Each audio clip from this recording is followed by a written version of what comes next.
At saka nanay ano po, amin po kayong aabutan. Pakikuha daw yung ano, yung mga ibibigay natin na anak mo. Ito po mga kalagay. Sasayahan na rin naman po kami. ito po ang ibibigay natin kila nanay. Nay, ito po bibigay ko sa inyo nay ha. Isang balding tinapay ho. Yan po nay ha. Makakatulong po yan sa inyo nay ha. Medyo sikip lang ho tayo. Kaya ho tayo ay hindi na nakakapag-ayos. Ito po mga kapwa ko. Ibibigay natin. Ito na ibibigay namin. Ito po ay munting grocery po ito. Na ibibigay namin sa inyo. Ano, at saka po na ibigas. Ito po na. Ito po ay para po sa inyo. Ano po? Ibibigay namin sa inyo. Yung grocery po. Ito po na. Bali, dalaw pong ibibigay namin na grocery. Sabang araw-araw po ninyo. May mga sardinas po dyan, dilata. At may mga noodles po tayo dyan. Dito po yan. Tapos mayroon pa po na isang grocery pa din po. Ang aming ipagkakalog pa din po sa inyo. Oo. Ito po mga kapwa ko. The same lang siya rin. O yan po mga kapwa ko ang munting ibibigay natin sa kanila. May mga kape din po ito na yan na po. Baka dilata. Kompleto din po yan. Napakarami po niya na yan na po. Yan po ang ano nila nanay, nakakawa po ang kanilang kalagayan. Kita niyo po, siksikan kami tatlo sa loob ng bahay ni nanay. Ay, sige po. Laki napakaya. Kaya lang, okay lang ho ito. Yan mga kapwa ko ha. At sabi nga kanina, kami pupunta sa ano, ay ako'y mahihirapan. Tsaka nakakaawa rin naman magbugot sa akin. Kako hindi ba naman kako sila? Kako sila nang bahala. Kako nang gayon. Oo. May ibibigay din po ako na sa inyong kaunting kasla ano po. Kahit pa paano po magagamit niyo po ito sa Salamat po. pangangailangan niyo po.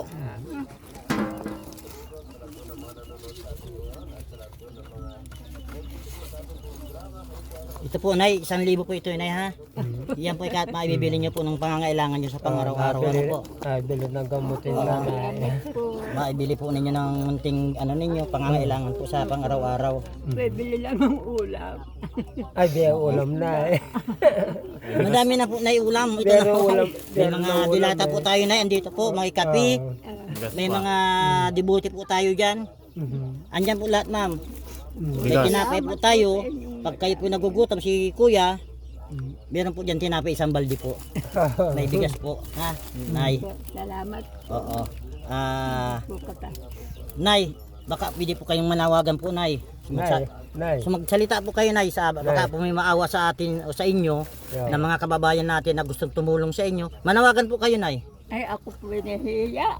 Sige na po, Nay. Okay lang po. Tawagin na nanay. Wala naman akong alam na tatawa. Taga Manila. Hindi yung sa mga ano po, sa mga mababait na tao, na gustong tumulong po.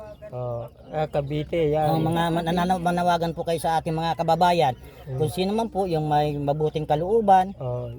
Kuya, kayo po. Ako nahiya. Nahihiya po si nanay. Kayo po kuya man humingi po ng tulong. Isa naman bayan natin. Sabihin ho sa akin ay pumunta kayo dito.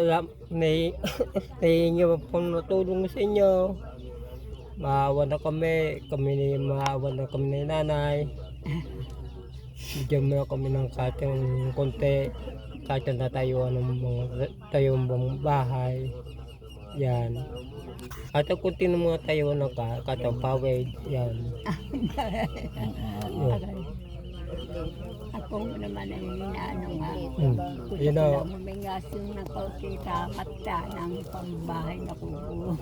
katang natayuan ng katang praso. Yan. Yun lang po ang pangarap sa Ang pangarap niya po na bago man kahit lang ako pumanaw ay makatigil mo pa tayo sa kubo.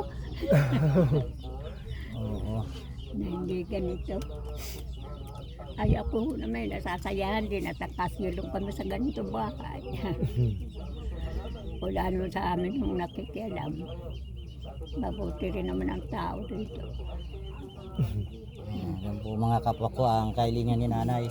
Siya po ay nagiiling bago po daw siya mawala ay sana po ay makatira naman siya sa maayos na lugar. Kahit ang Hindi ho katulad ho nitong bahay ni nanay, talagang napakahirap ho. Sikip, Sikip. hindi ka ho makagalaw. hilig na. Oo. Ayan ho, lupa ho ang ano nangyari, nila, oh. ako yung lumpo pa ngayon na pagkagos kong bubaba, gagapag-gapag na rin.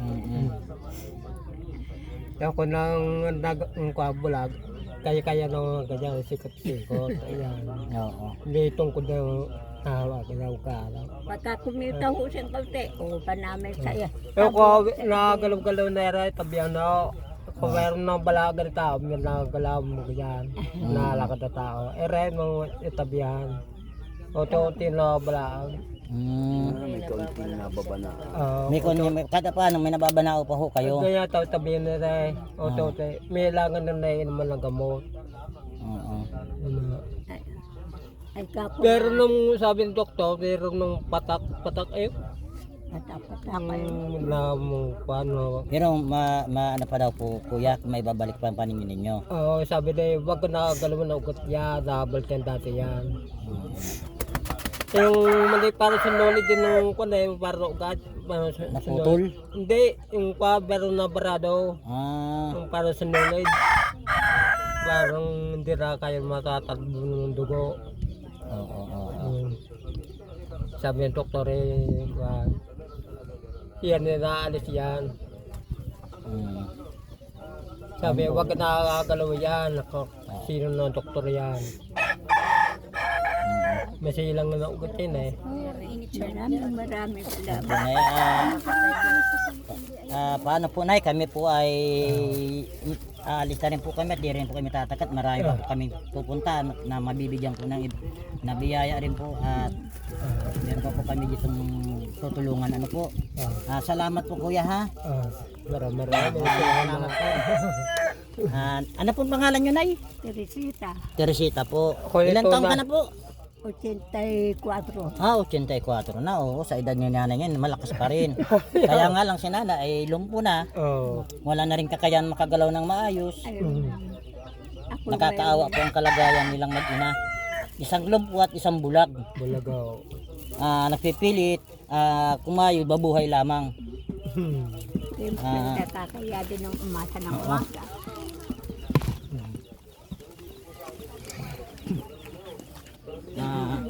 Yan po mga kapwa ko, ang katayuan po ng mag-ina.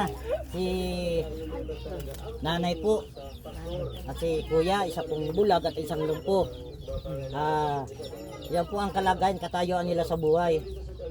Kaya po, inabutan po ng matintulong ng ating pong grupo, ang Kapakulingap po, handog mula sa puso.